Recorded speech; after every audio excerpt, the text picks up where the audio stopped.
After the 2-episode premiere of last week, Creature Commandos is now back for a 3rd episode, this time focusing on G.I. Robot, and along the way potentially setting up a few spin-offs in the DCU, but at the very least establishing a lot that we didn't yet know about this universe. Make sure to leave a like and subscribe to help me get to that 100,000 subscriber milestone, and let's begin. Episode 3 is titled Cheers to the Tin Man, and obviously focuses on the Tin Man, G.I. Robot, telling his story throughout the decades, along the way telling us a lot about this universe. G.I. Robot was created in 1943, and quickly joined Easy Company, a group of soldiers from the comics who were present in every major event in the European theater of World War II. With this, we got the DCU debuts of many members, including Sergeant Rock, voiced by Maurice Sterling, Little Sure Shot, voiced by Robbie Daymond, Bulldozer, whose voice actor has yet to be confirmed, Wildman, Four Eyes, Canary, and a few other unnamed members, a few of whom die. G.I. Robot also mentions Bogman, a monster and member of the Creature Commandos with only 3 comic book appearances. Maybe Easy Company had another non-human member at some point aside from G.I. Robot, or maybe I simply misheard and he said something else. We also learned that Easy Company was likely forgotten by history, as by the time the 1960s rolled around, someone like Will Magnus had never heard of them.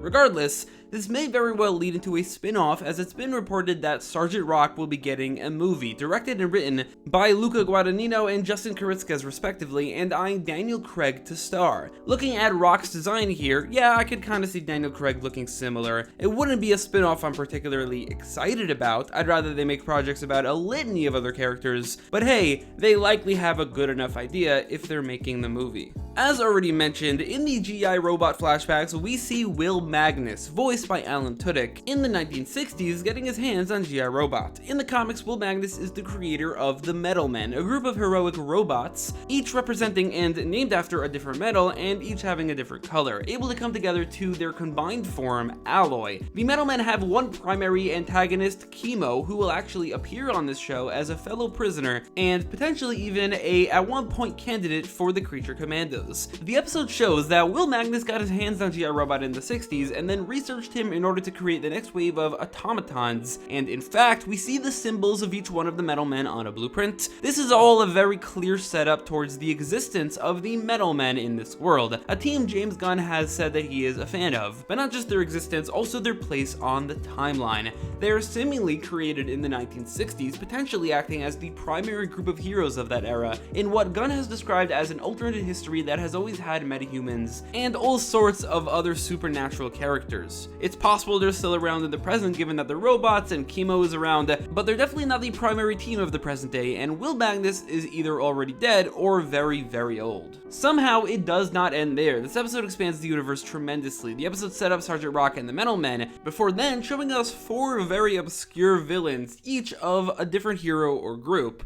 For instance, this hairy guy on the left is likely Shaggy Man, a monster and Justice League villain. This is the Fisherman, an Aquaman villain who feels a bit out of place here, as he is usually a regular man wearing a suit, and here he is seen wearing that suit in prison for some reason. Still, this is kind of the first hint at Aquaman in the DCU, including behind the scenes mentions. Aquaman and the Flash particularly have been weirdly absent from any news or rumors regarding the DCU, likely because of the movies that they got in 2023. Then is the Animal Vegetable Mineral Man, an enemy of the Doom Patrol, a group that Gunn has hinted at, but nothing has been confirmed. This is certainly a big hint, and I can definitely see the Doom Patrol being the primary superhero group of some sort of decade, maybe alongside the Metal Men in the 60s, maybe in the 90s, maybe more recently like the 2000s, but definitely not the present day. And finally is the Crimson Centipede, a very obscure and very silly looking Wonder Woman villain created by Ares to destroy her. This, alongside Cersei and the mentions of and even picturing of Themyscira and some Amazons,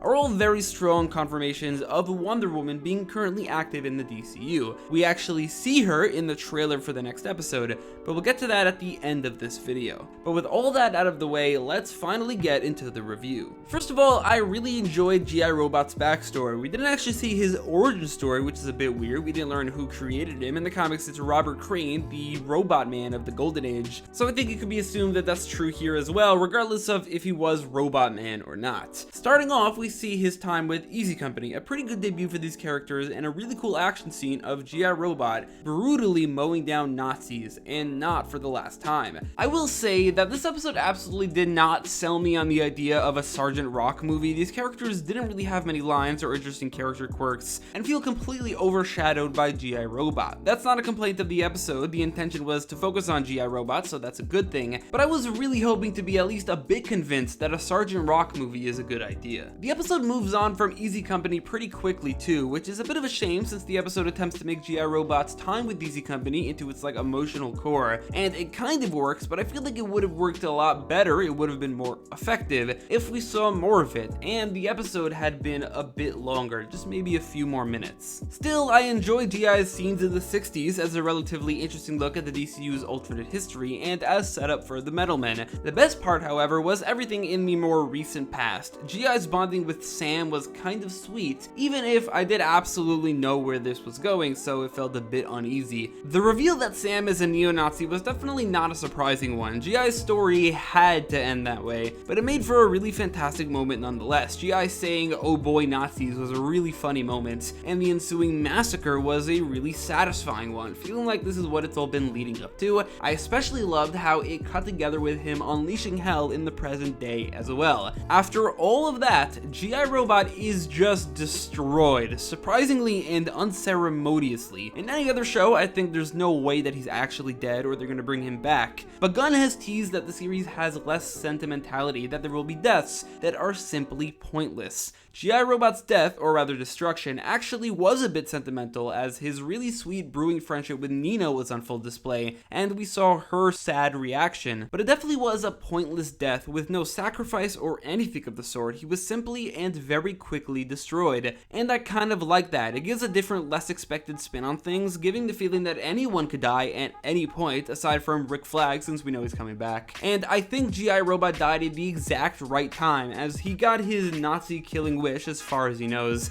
and was destroyed right before I think his gimmick would have started to be annoying. Backing up a bit, the present day scenes were pretty good as well. The scenes of the Commandos arriving to rescue Bride and Nina looked surprisingly great. Like, the lighting and the colors were really nice for no reason. It made for easily the best looking scenes of the episode. It also showed a bit more of the friendship between Nina and G.I., which was definitely appreciated. We also saw that the Bride's arms have returned to normal, suggesting that the effects of Cersei's powers do wear off at a certain point. The Sons of Themyscira's time in the show, I believe, has come to an end with this episode, so I guess this would be a good time to discuss my thoughts about them. I'll be honest, I did not like them as characters, I did not like them as a group. They were really just a little bit annoying cannon fodder that are simply just there to be massacred. They didn't offer much in the show in terms of dialogue or characters or anything of the sort. They were just a bit annoying. Then the scenes of Ilana trying to get away from them are also just fine. If nothing else, it does confirm that she's probably not Clayface, and if she is, then Clayface is very dedicated to his role. If you're wondering what I'm talking about, watch my theory here. A bit of a highlight in this episode is the Commandos working together for once, at least a bit, as they fight the Sons of Themyscira. The action is brutal, and it's cool to see them using their abilities, especially Dr. Phosphorus. Unfortunately, Nina is still completely useless. And that brings us right back to the destruction of G.I. Robot and Cersei showing back up. The moments following G.I. Robot's destruction were a bit weird. Cersei shows up and blasts the Commandos, and then simply goes after Ilana, where she has like a solid minute, where first of all, she just toys with her and doesn't kill her, because of course, but also during that minute, I was left wondering why exactly the Commandos are not doing anything, why they're not getting involved. Thankfully, Weasel does show up and has, I believe, his first ever violent moment, absolutely tearing into Cersei, feeling really powerful and violent while doing so. This scene was particularly well animated. Phosphorus burning her face off was a really cool moment as well. Finally, the episode ends with a tease that the Commandos have doomed the world, something we saw a hint at in a previous trailer, and something that will be expanded upon in the next episode. Somehow, Ilana will lead to the deaths of many heroes. Before we get to that, this episode was another very solid one, telling a very compelling G.I. Robot focused story, while giving him a satisfying conclusion on the show, all while establishing a lot for the DCU, with some great animation, visuals, action scenes, and more. The episode definitely could have been better at certain points, but all in all, Creature Commandos has been at an impressively consistent 8 out of 10 so far. The next episode is apparently one that Gunn is most proud of alongside the finale. Speaking Speaking of, the trailer for the next episode, which is titled Chasing Squirrels, shows a weasel-focused episode which returns the Commandos to Belle Reve, having completed their mission.